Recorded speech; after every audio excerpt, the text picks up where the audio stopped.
out here, the sun is shining in London town, and it is freezing!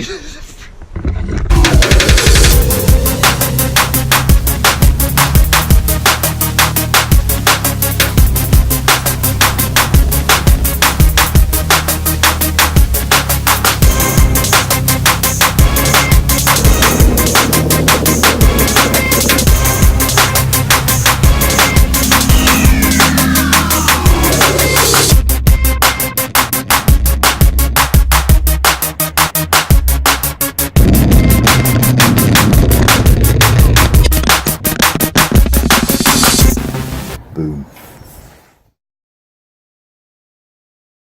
I'm back in the kitchen. It is too cold outside. It's just too cold. So I'm going to carry on the review inside. I've had a few rides on the board now, so you know I've got a good idea about how it handles and just how it is generally. We're talking about speed.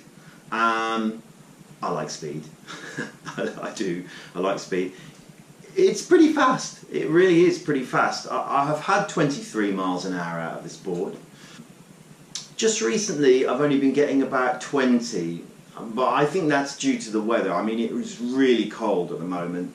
It's also windy, which doesn't help, and I'm wearing a great big jacket, which obviously is going to create wind resistance, so that's not going to be great. But it feels pretty good, and the acceleration on it is pretty good as well, and those are the things that I probably like the most about the board. In terms of other pros about the board, what else do I like? I like the general appearance of the board.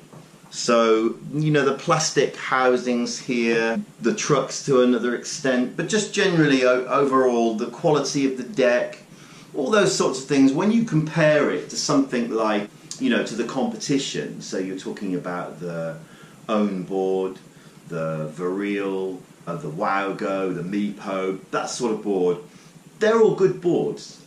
But I just think this one, it just has the edge as in terms of appearance. It looks better, in my opinion. So what are the cons of the board? What don't I like so much?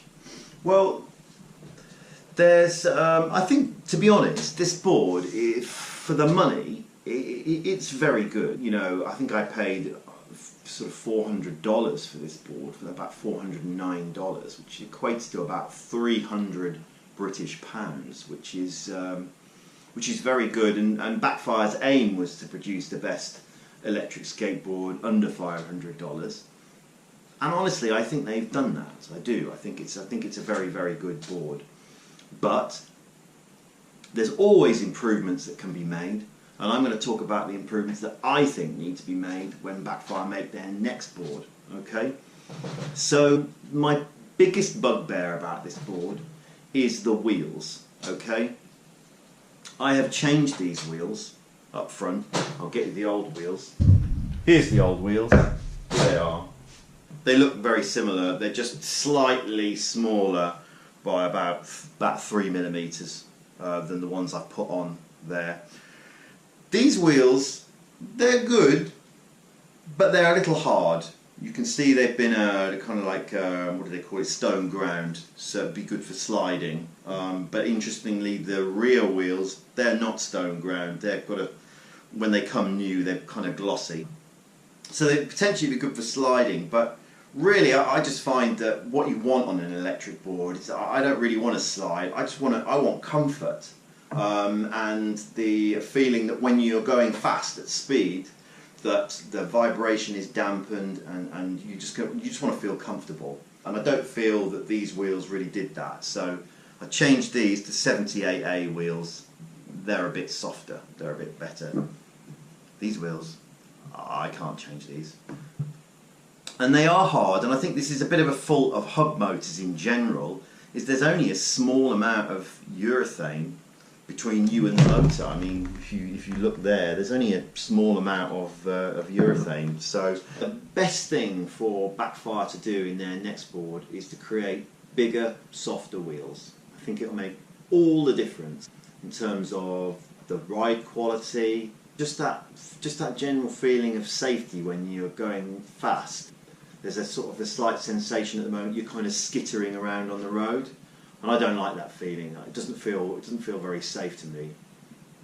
So that's one of the things that they could change. The other thing that I'd like them to look at is the turning on the board. It doesn't seem to turn very well, which, whilst that means that the board is very stable at speed in terms of, you know, it doesn't want to veer off when you're going quickly. It's not dangerous. It does also mean that if you want to take a very tight turn, like a 90-degree turn, it's quite difficult to do that. But there is one simple thing that you can do very easily that will make all the difference, and I've done it here, so I'll show you. So if you can see just here, I've fitted in 60A Kiro shock wedges in there. 60A, very soft. And what that's going to do, as well as providing vibration damping for the board, it changes the angle of the truck. And I've got one on the other end as well. And by changing the angle of the truck, you can increase the turning radius of the board. So that's what it's done. It made it a lot better. It gets around corners a lot better. And that is something I would advise anybody with a Backfire to do. The other thing I think that Backfire need to improve on in their next model is range. I'm getting about 6.8. They're about 6.8 miles out of this board. Even less if there's hills. I'm getting about 6 miles out of the board, which, you know, this is in sport mode, and I do tend to go quite quickly, so obviously that has an effect on things, but I'm enjoying the board, don't get me wrong. I like it, and for what I need it for, it's absolutely fine. It's absolutely fine, but I know there are other people who wanted a greater range out of their board, and they're a bit disappointed that the board doesn't do quite what was advertised. So that's a definite area for Backfire to improve in a future board. All right, I think that's everything. Thanks for watching. Sorry about the noise from my rabbit over there, who's been clattering around the whole time. All right, but thanks very much.